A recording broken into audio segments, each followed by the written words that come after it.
A long-standing highwall from mining in the 1940s posed a danger to people visiting Indiana's Greene-Sullivan State Forest, a towering threat to anyone visiting the park, and more so for people working every day at the park's main office building. Many high walls look like natural cliffs. It doesn't matter if they're sharp and vertical or jagged and worn. They're often far more dangerous than a natural feature. Which are frequently been subject to blasting. Previously during the mining process, sometimes they can be highly fractured, which can cause instability in the high wall that can cause parts of it to fall off. Just the normal weathering process of freeze and thaw and so on and so forth can also loosen rock that's located on high walls.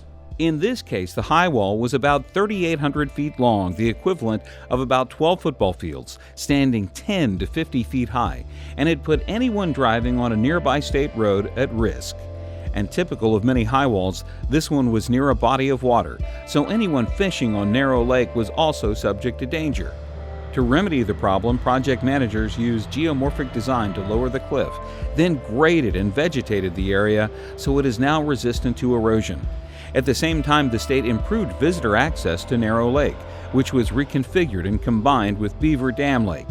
Workers also installed fish habitat structures to provide better areas for people fishing at the site, an effort that led the judges to give Indiana's Department of Natural Resources a 2019 Abandoned Mine Land Regional Award.